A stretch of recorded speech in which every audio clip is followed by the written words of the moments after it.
You're listening to The Higher Ed Marketer, the podcast for marketing professionals in higher education. Join us every week as we talk to the industry's greatest minds in student recruitment, donor relations, marketing trends, new technologies, and much more.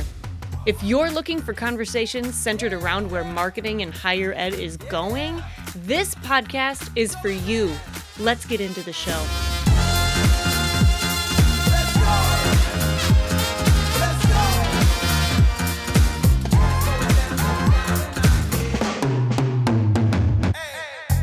Hey, welcome to the Higher Ed Marketer podcast. This is a little different today.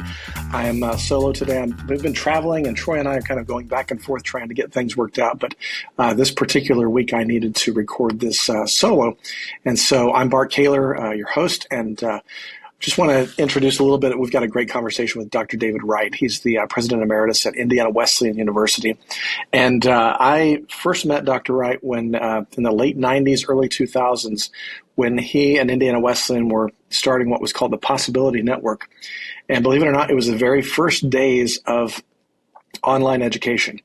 So Indiana Wesleyan were pioneers in that, and during that time, I was doing some user interface design for them for that particular online platform. This is well before the days of LMS and all the other technologies that are available now. But on today's podcast, we talk about that. We talk about also the importance of marketing and leadership and how all that plays out. And so we've got a great conversation that I really hope that you'll listen to and enjoy that. So if you have any questions, let us know. But let's get right to the show. Well, David, it's such a pleasure to have you on the show today. And I like every show that we've done, I always want to start with this first question.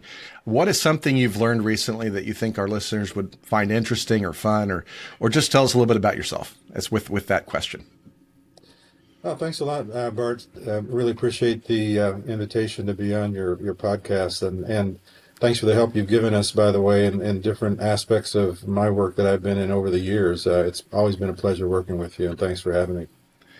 You know, I think we'll probably talk about this more as we go along in the time together, but one of the things that I've been learning is there's so much emphasis today on technology and on, the things that mediate between us as individuals.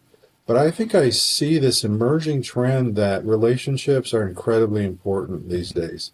And while people expect and use technology, they still want the connection with people. And the schools that I see that are doing well, the businesses I see that are doing well, have found a way to use technology to actually facilitate relationship rather than disintermediate between people. Mm-hmm. So it's been reassuring to me because I've been in the people business all my life in education, and higher ed is a people business, people and ideas, and it's just encouraging to see that at the end of the day, we're human beings and we crave and need personal relationship.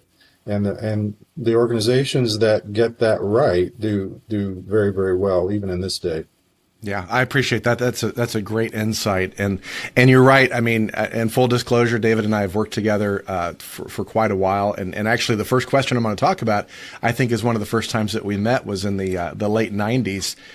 You were working with Indiana Wesleyan on what was known then as the Possibility Network, and so you played a big role in kind of the pioneering of online education. And so, tell us a little bit about what that was like. I mean, late '90s, mid '90s, you're working with Indiana Wesleyan, and the web was in its infancy, and somehow you all decided to do something with that. So tell us a little bit about that story. Yeah, it's a fun story, actually. So Indiana Wesleyan started the degree completion programs for adult learners in the mid to late 80s. So they really got going about probably 88, something like that. And there was a real need in Indiana for adults to better their qualifications. We were really moving into the knowledge economy at that point in time, and much of the traditional work base in Indiana was moving south and offshore. So there were people who had always had great jobs without the need for a college degree, but this began to be a move that people felt they really needed that kind of qualification, and of course they weren't going to go back to a traditional college residential setting. Right. And so the basic structure of our adult programs was already in place. So in about the mid 90s, I went to Indiana Wesleyan. I came to Indiana Wesleyan to work in 94. Our president said to us, what's going to be our next first? Because we'd pretty well been the first in Indiana to launch into the degree completion, really focusing on adult learners and providing pathways for them. And so he said, what's our next first? And my boss was chairing the committee that was supposed to figure out what are we going to do next? What's our next innovation?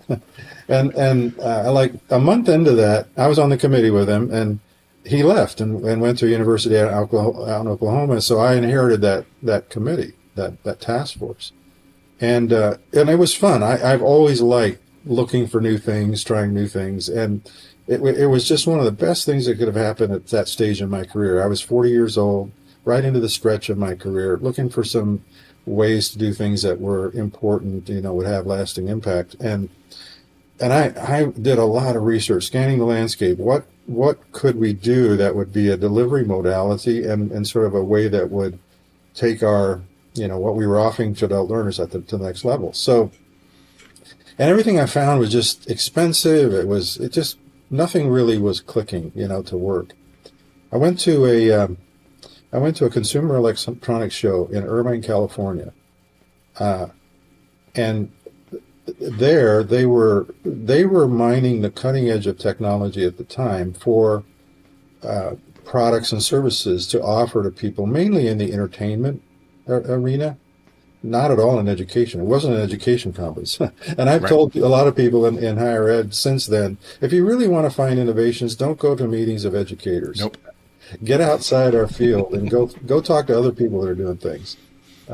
So anyway, it was there that I heard about this thing called the World Wide Web. I mean, I'd heard some little stuff about it, but I really didn't know anything about it. And when I began to see what some of the more cutting edge companies were doing with this, I thought, wow, that has real possibilities. So I came back in December of 95, and I made a proposal to President Jim Barnes and the cabinet that they give me some money, some time to work on developing that as a delivery modality for our courses for adult learners. And I mean, it was so new. There was no term called online. There were no LMSs. There was nothing. There was just this concept of what the internet might one day become. And so they said, yeah, go for it. So this is January of 96. I put my task force together. I got a programmer, Jim Weaver. Yep, I know Jim. He was programming for EDS in Kokomo at the time, and we were our wives were in a what do you call it? A baby shower together. and we were sitting off in the room to the side, and I was saying, hey, Jim, I got this great project I'm working on, and I need some help, some programming help. He said, well, I'd like to do that. He said, if you would arrange for my daughter to get free tuition at IWU, I'll do that for you, and that'll be the way you pay me. So he became our programmer. We made our own LMS, but we really started with this question: what makes something a college course? What's different about a college learning experience versus training or other kinds of education that's legitimate? It's just what makes it college. And so I got a group together and said, let's see if we can define that, and then let's see if we can take that and put it on this modality of delivery. Mm-hmm. And it was just fascinating work. And so I wrote and taught our first course in the spring of 96. I gave it away free because I said, I don't know if this will work. So I reached out to students in our degree completion programs that needed an elective, and I said, hey, we're going to try this new thing. I won't charge you for the course if you'll be a guinea pig. And I had about 12 students, and we tested out our homegrown LMS and our homegrown design of an online course. Mm-hmm. And you know what? It worked. It was choppy and hard. I have to remember, we were doing dial-up at 300 baud at that point in time. Yeah, I was going to say, this is early. When I just want to make sure the listeners know, there was no such thing as Zoom back then. You couldn't even to take a photo and have a photo download would take you an hour or two to get something. So yeah, it was, the tools really weren't there. We were so cutting edge at the time. But but we really were able to tap into first mover advantage, in getting into it that early. And our first degree program we launched then was the MBA online. We launched that in 1997, got accredited and everything.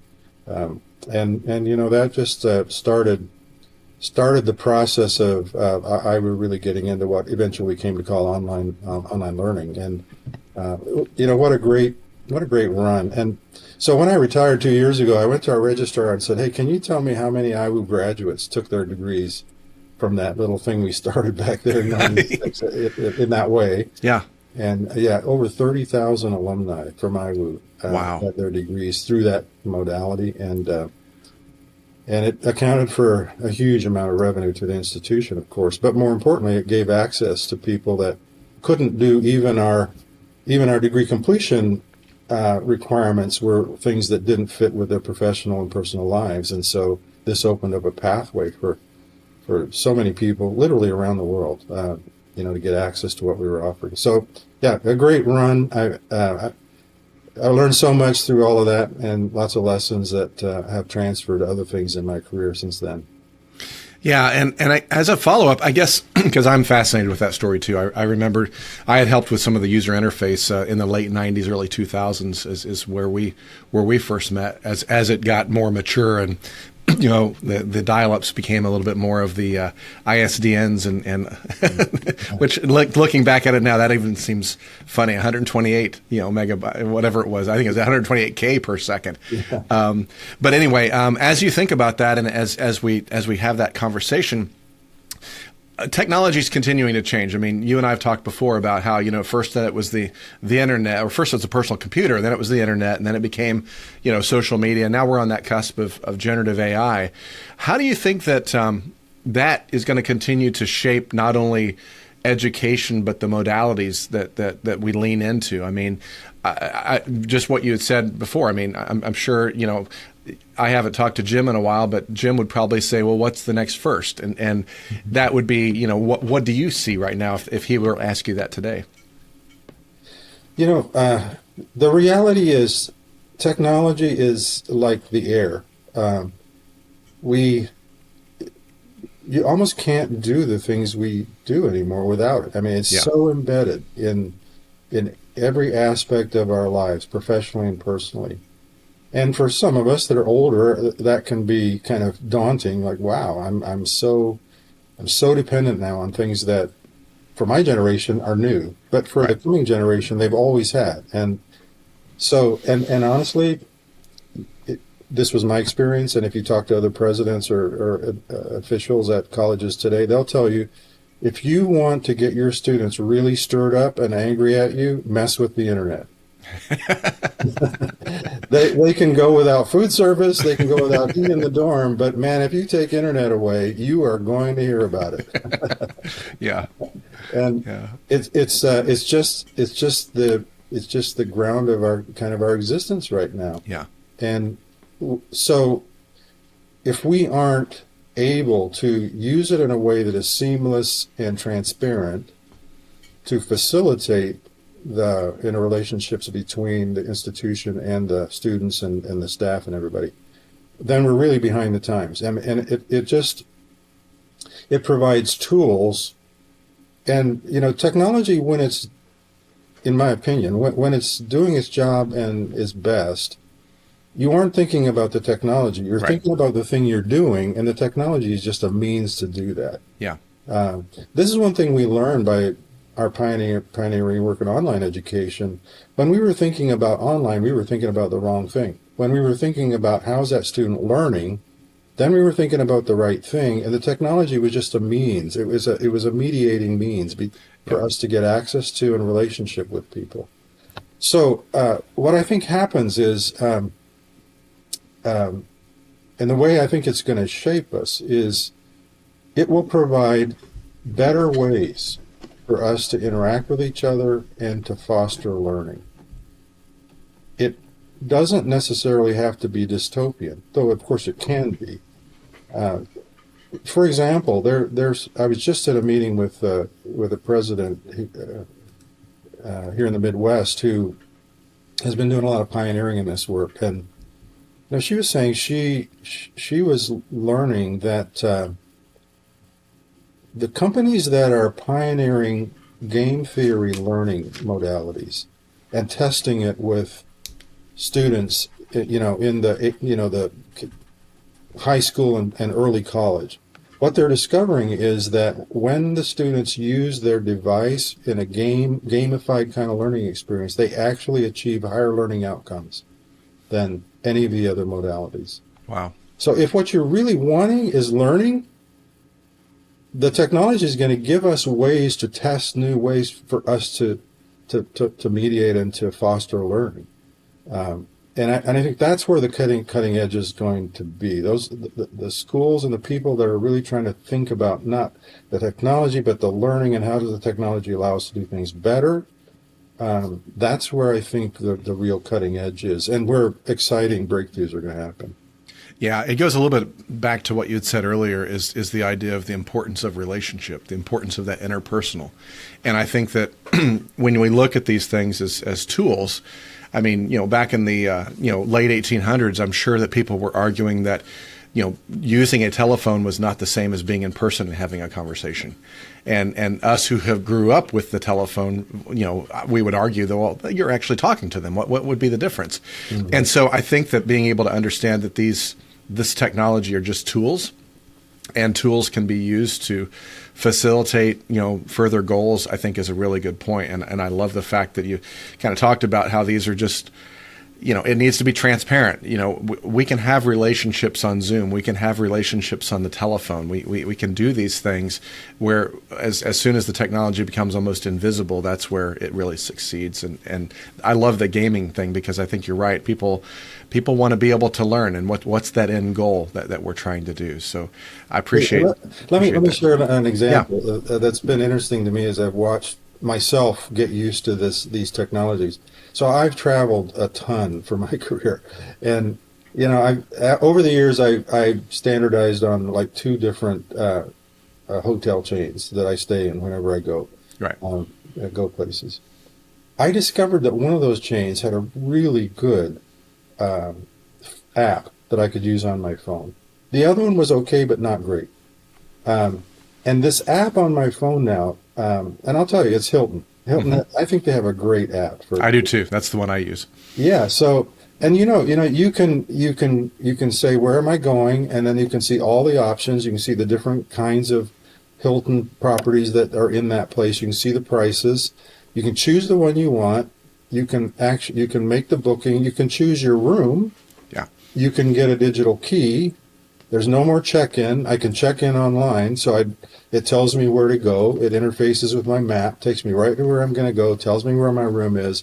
I walk in with my bags. I use my digital key. I go in my room, and when I'm ready to check out, I can use the app and check out.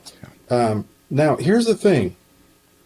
What's really been interesting to me is that I've migrated. I must always use Hilton now because I just like the way that technology makes it easy for me. But I love the fact that there's a guy sitting at the desk that says hi to me when I walk in the door. And if I ever have any problem or I want to do something, find out something, I can go down the hall and talk to a guy. So it's this combination of the tools making it really easy for me to interface with that business, but there's a physical human presence there that makes me feel welcome. You see what I'm saying? Yeah. It's a combination, because I think too many times people think it's binary. It's either or, and it needs to be both. It is, yeah. So it's just been instructive to me. To me, that's been a great metaphor working with colleges, is you got to have both. It's got to be that easy for a student to get into your school. Yeah. But it can't write the humans out of the equation. Exactly. I think that's great. And let's pivot a little bit based on your conversation there. I mean, a lot of times leadership sometimes tries to do things binary. And part of it, I'd love to kind of talk to you a little bit, because I know you speak a lot about leadership insights on your LinkedIn posts. You and I have talked about that, and we've worked together on that.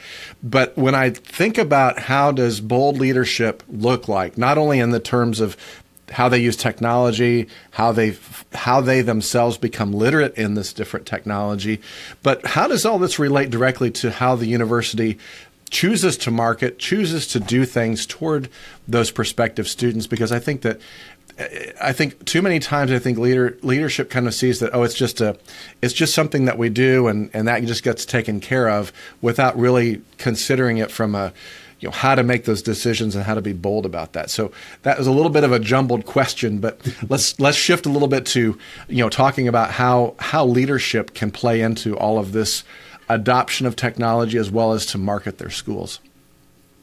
Well, it's great. It's a great question. What I'd like to do in answer to that question actually is talk about the work that I now do since I retired from Indiana Wesleyan. I get to work more broadly across the CCCU and the ABHE. So these are Christian colleges and universities across our country. And because I have a lot of friends and I do a fair bit of coaching and consulting work, I think I get to see into what isn't working and what is working. Yeah. And so I'm going to do a couple posts on this on LinkedIn,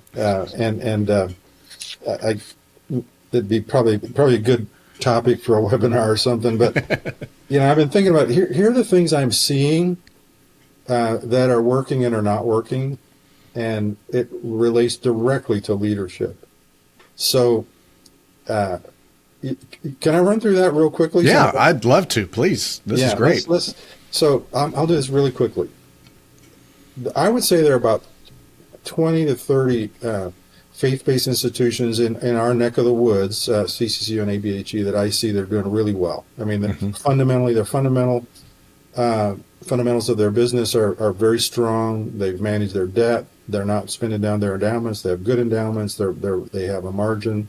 Their enrollments are strong. They're doing really well. And frankly, I was talking to Phil Cook at NatCap recently. He said that what we're seeing is it's like the rich are getting richer. The strong institutions right now are getting stronger. The weak ones are unfortunately getting weaker. And then there are probably another 30 or so that they're doing okay. They're not great, but they're not in danger. And then there's a whole bunch of folks that are probably on a knife edge.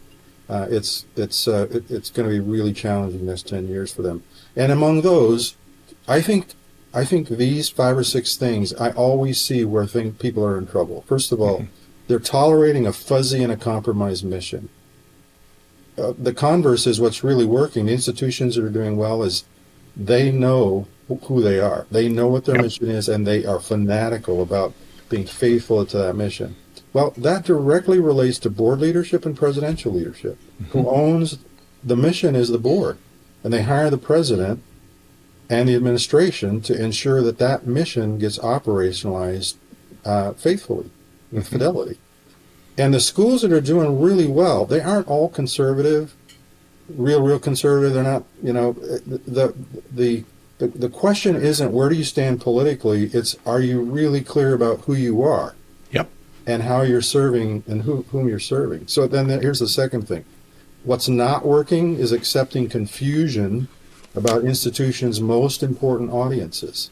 So if I know who I am, I know what my mission is, and I will not allow that to be compromised. I know what my identity is, and I know the people that care about that and that I'm called into existence to serve. That works, but where that link gets fuzzy, institutions struggle. And again, it takes resolute leadership to make sure that we watch that and we're consistent with that, because our institutions get attenuated. So we get spread out, and we start thinking about different things rather than the main thing, and it's just natural. There's nothing really wrong with that, but leaders have to always call our attention back to the key things. And then here's the third thing that goes with that trifecta. If you have a fuzzy and compromised mission, and you don't know for sure who your audience is you're called to serve, then your communication gets attenuated. The signal you're sending gets too much static in it, and people can't hear you, and it's not getting to the right places. So those are 3 things I see often in struggling institutions, and honestly, those are failures of leadership. I mean, I look back on my own career, and I use that as a way to think through, when did we do it really well, and when did we not do it well? Right. And I wasn't always great at all of this, but man, it's becoming really clear to me. These are so key. Here's another thing I see, Bart. so many of the institutions, they're spending their assets to kind of quote unquote ride out the storm, hoping it'll get better. And it won't. It's not. So if you're using the assets just to prolong the day of transformational change reckoning, you're really making your institution vulnerable. And again, that's a leadership issue to say, no, we're not going to spend our assets just to keep doing what we've been doing for 30 years. Right. Because everything has changed. I mean, the market is different today. People are expecting different things from our institutions. Well, they're expecting some things the same, but in different ways. Here's another one, and stop me when I get... No, this is perfect. Here's another one that I see. Pushing our people to work harder with dysfunctional systems and processes. It just doesn't work. I mean, you can get things done, but the schools that are really thriving, on the other hand, have really, they've been obsessive about fixing systems and processes so that their people are made to look great. And it's easy for the people we're trying to serve to make use of our institution in good ways. This has to do with things like even the process by which we move someone from a lead to an app to, admitted to matriculated. Right. That system and process for most of us is 50 years old, embedded in policies and practices that maybe were necessary at one time but aren't necessary now. Exactly. And if you keep that system, spend a lot of money on marketing, try to create a new program, but you've got a system that's antiquated that people won't use anymore, you're going to waste your marketing dollars, you're going to waste the new program. Yeah. So what's working is the institutions that say, no, I'm going to make it incredibly easy for people to interface with me as an institution. And they're going to like the process. They're going to feel good about the process. I feel good but when I go to a Hilton now. Yeah. So that's another one. And then, here's another one. This kind of gets deep. This is a big one. We don't have time today to unpack it, but we fall into this thing of defending policies and practices from the past without asking the hard questions. And the hard questions are this: why are we doing it that way? Was there a reason at one time why it should have been done that way? And does that reason still hold? And if it doesn't hold, why are we doing that? Right. Why? And then secondly, what is our current approach producing for us? Are we getting the results we want? If we are, great, go for it. But if we're not, then we ought to be asking, if there wasn't a reason for doing it this way and we don't like the results, then the third question is, how could we do this better? Yeah. That's not easy work to do. And if the leader isn't getting a team in place that can ask those questions and live with with the chaos that comes from opening that up for discussion, then the institution is going to struggle. Let me stop there, but it's just been fun to see across our institutions, and the converse then that I see among those that are working is that the absolute clarity about identity and mission, obsessive focus on the institution's most important audiences, fanatical attention to connections with those audiences, relentless work on fixing the dysfunctions, creative programs that audiences highly value. So this balance of desire with cost. Yeah. There was a point in time when we didn't really have to question the desire, but we do now. And they were willing to pay most anything because the value is obvious. That's not true anymore.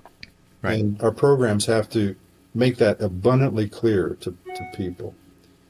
So there's more, but that's maybe what we have time. I love that. And I know you and I've talked before. I mean, you've read, I had you read my book, and so much of what my passion has been around is along those lines too, because I'm a firm believer that you have to be able to chase the mission fit students who are going to be the perfect fit for your institution. And that starts with identifying who you are and putting the flag in the ground. I had a great conversation with Janice Suppley a couple of weeks ago from Cedarville University, and they've done a phenomenal job of doing that several years ago. They made a decision that this is who we are and this is what we're going to be fanatical about. We're going to communicate that.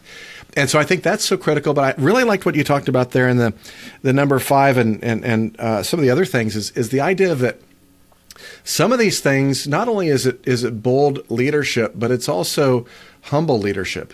Because a lot of the things that I am finding that a lot of cabinets just don't know what they don't know. And so when it comes to being able to ask the hard questions, take for like, the process of getting a student enrolled, that from the inquiry to the app to the, as you described, a lot of that requires digital marketing. It requires, a lot of use of marketing that maybe leadership doesn't understand.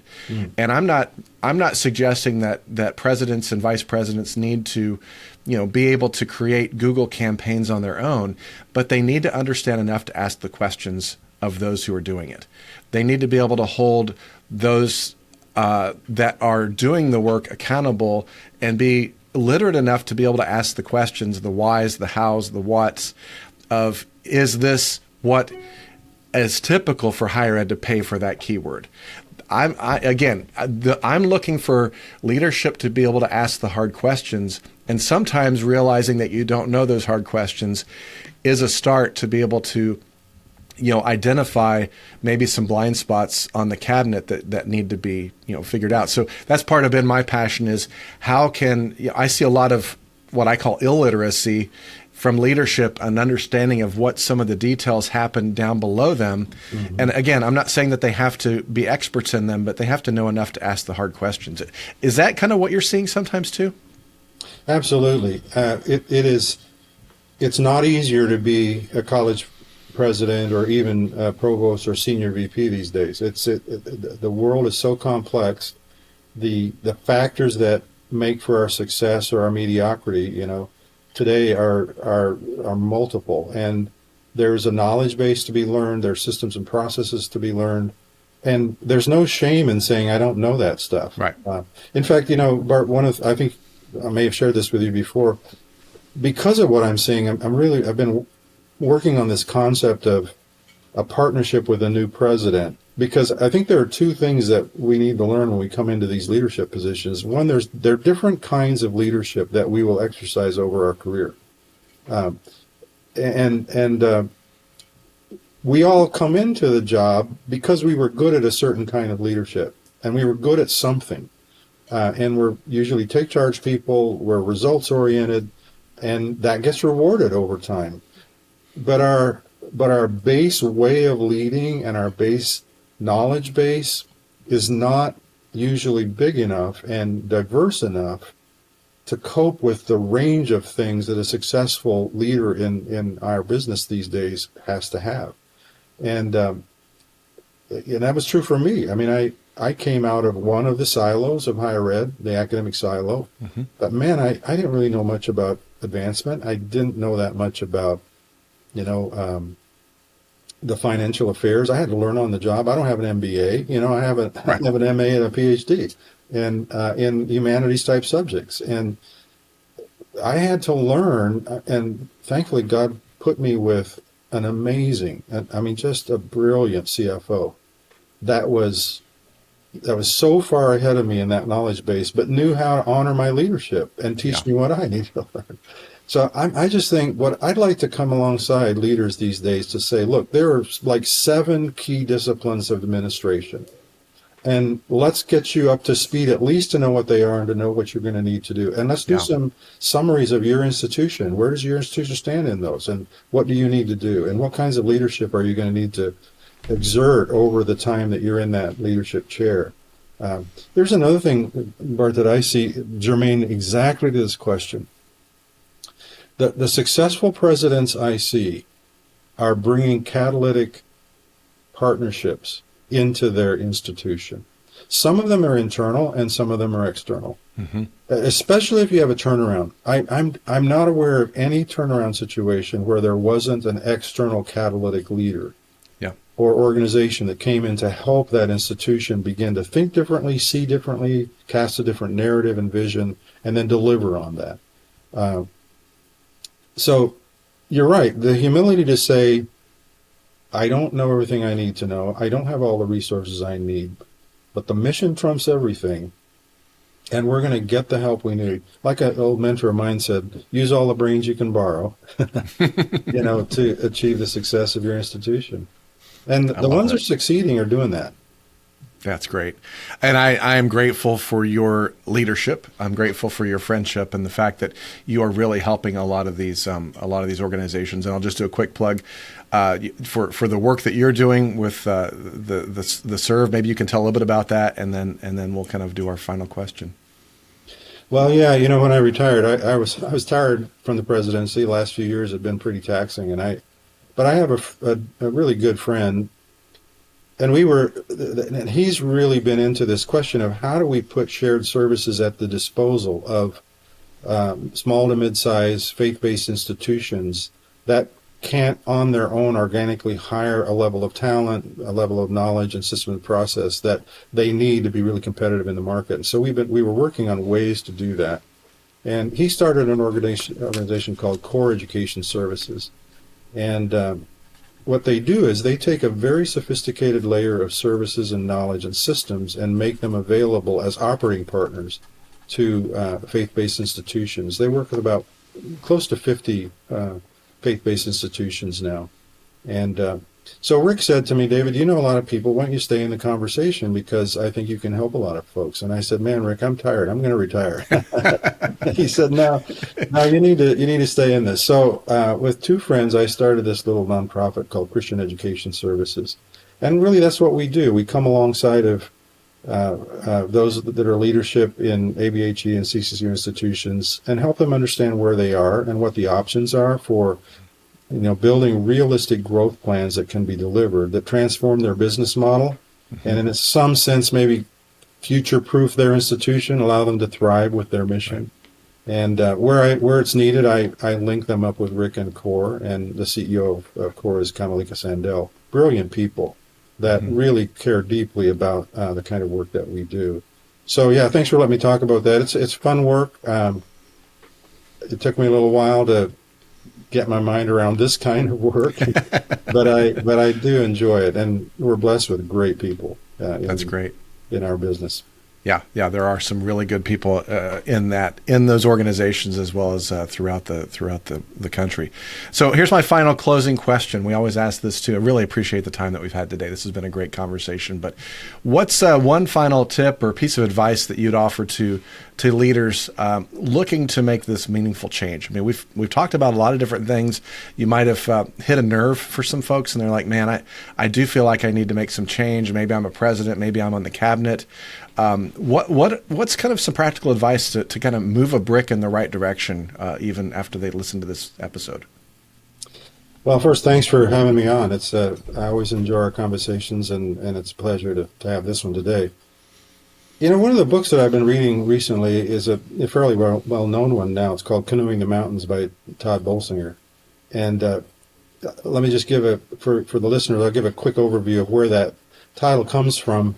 So the Lewis and Clark expedition was commissioned because the president wanted them to find a waterway that would allow commerce to take place between the West Coast and the East Coast of the United States. And so he sent them out to find navigable waterways that could move commerce back and forth across the country. And of course, everybody knows the story of Lewis and Clark. When they got to the Continental Divide, what they expected to find on the other side of the Continental Divide was a series of rivers that they could navigate down to get to the west coast of the continent. And so they had canoes with them to navigate the rivers they expected to find on the other side of the Continental Divide. When they got to the Continental Divide and they looked out to the west, they didn't see rivers. They saw mountain range after mountain range after mountain range. So they had brought canoes to the mountains, and they realized this is not going to work. Now, they could have given up in failure right then and gone home, but they didn't. They adapted. And I'm going to share with you, I've shared this recently with different people. I'm going to share with your listeners this one phrase that I think is so germane to where we are right now, because so many of us have brought canoes to the mountains in our business, in our higher ed ministry and work that we do right now. What we did in the past isn't going to work in the future, because the future is going to be different than the past was. And we can be vulnerable about that. We can kind of throw up our hands and say, we'll just ride it out as long as we can. Or we can figure out, what do the mountains need? I love this. He says, when we get to moments of deep disorientation, we often try to reorient around old ways of doing things. We go back to what we know how to do. At least part of the reason we do this is because we resolutely hope that the future will be like the past and that we already have the expertise needed for what is in front of us. And instead, he said, what Lewis and Clark did is they said, no, we don't know what we need, but we're going to find it. And we will find a way from here to achieve the objective we were sent out to achieve. And they didn't canoe the mountains. They found a different way to achieve what they needed to achieve because the future was not like the past in their case. And here's the thing. I find that gives me energy and inspiration for the future because we have within us the ingenuity, the creativity, the inspiration to realize if we brought a canoe to the mountains, we're just going to have to find a different way, but we can find it, and there's a reason for us to do this. What we do matters. And even though the future is going to be different from the past, the future is going to be good. And we're going to find a way to achieve the goals that God called our institutions into existence to do. So I would just encourage people, rather than looking out at the changes and being daunted by them and being afraid of them, if we use them as a way to inspire us to learn new things and do things differently to still achieve our mission, we're going to be successful. That's great. Thank you so much for sharing that. I love that. I actually just wrote it down because that's a book I definitely want to read. So, President Emeritus David Wright from Indiana Wesleyan University, thank you so much for being on the episode today. If someone was curious about something you said today or wanted to reach out and start a conversation with you, what would be the best way for them to do so? Well, probably the best way is drop me an email. I do text, but email's better for me. So it's David.Wright, W-R-I-G-H-T, David.Wright at ceserv.org. Okay, great. Well, thanks again, David. It's been a pleasure having you on the show, and really encourage the listeners to reach out. I would also just kind of really encourage them to follow David on LinkedIn. A lot of what he had talked about in his response to the leadership in higher ed, those 5 or 6 points that he was doing, I know that's the basis of an upcoming LinkedIn series.